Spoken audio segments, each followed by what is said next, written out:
Good evening. My name is Calvin Guinness. CBS News reports that 720,000 veterans are unemployed across the nation. According to the U.S. Department of Housing and Labor Development, 1 in 7 homeless people are veterans. A report from the Center for New American Security says that from 2005 to 2010, service members took their lives at a rate of 1 every 36 hours, and according to the Department of Veterans Affairs, 18 veterans commit suicide every day. Now, why should you care about veterans? Some of you have friends or family that are in the military. Even if you don't, it's important to know how the military works because it's so crucial to how we function as a nation. I'm a veteran, and I know how hard it is to get by after leaving the military. That's why today I'm going to persuade you that our nation needs to devote more resources and attention to veterans issues, because these are the people that we rely on in times of need and forget in times of plenty. I'm going to talk to you about that problem and discuss 2 issues. And then I'm going to give you some causes of that problem. And then I'll provide you with some solutions. But first, I'm going to talk about that problem. I don't believe that our country devotes enough resources to veterans, and I have 2 points to prove that. My first point is the Veterans Bill. 2 months ago, Senate Republicans blocked a bill that would have created a jobs program. They said the bill was too expensive and that reducing the national debt was a bigger priority. It's funny that reducing the national debt wasn't a big priority when we invaded Iraq and Afghanistan. According to the Washington Post, we spent nearly $3 trillion on the Iraq and Afghanistan wars. My second point is the misconception of veterans' benefits. That misconception is that veterans are actually getting them. Veterans don't receive any benefits for months or years or none at all. The reason for this is the way that claims are processed. For example, when I was in Kuwait, I tore my rotator cuff. That was in 2010. I still haven't received the surgery I need to get it fixed. It takes nearly 2 years for any treatment or financial compensation for any medical problems. My uncle, who is an Iraqi war veteran, is entitled to receive free college tuition for his children because he served 20 years in the military. His eldest son has been in college for 2 years, and he hasn't received a cent. The reason for this delay is that there is so little funding dedicated to processing these claims.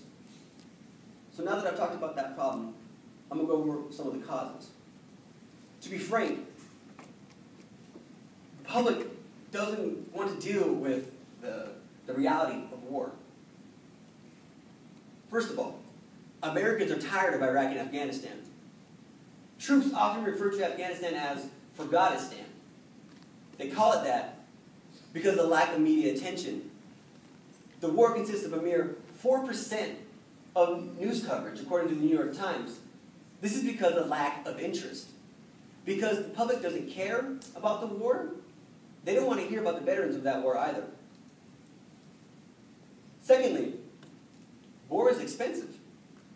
Professor Blimes, a senior lecturer of public finance at the Kennedy School of Government, estimated that the total cost for treatment and financial compensation to all the veterans of the current war would equal $1 trillion over the next 40 years.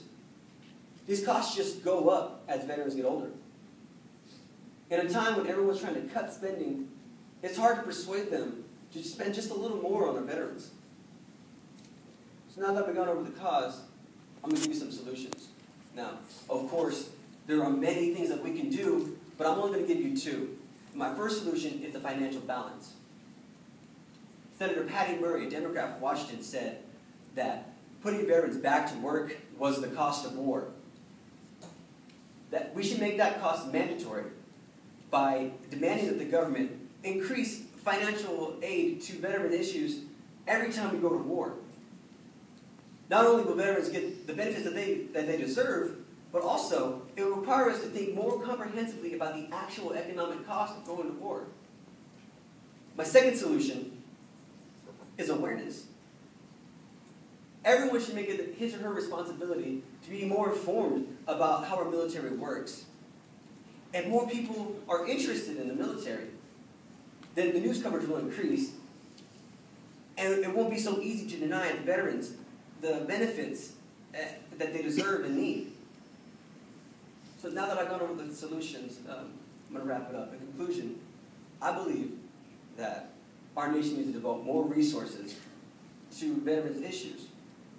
Today we talked about that problem and addressed two issues, the Veterans Bill and the misconception of veterans' benefits. I told you that these problems persist because people don't care about the war and we're not receiving the financial aid that we need to aid our veterans. The only way to rectify this is to become more aware so that it'll shine a light on some of the problems that our veterans encounter, and demand that the government increase the cost of funding so that the amount of money spent on a war equals the amount of money spent on the after effects of it. Now, the entire time that I've been talking, the names that have been scrolling in the background are the veterans who died in Afghanistan alone. I'm asking you to not forget about the people who gave their lives to do the jobs that we told them to do.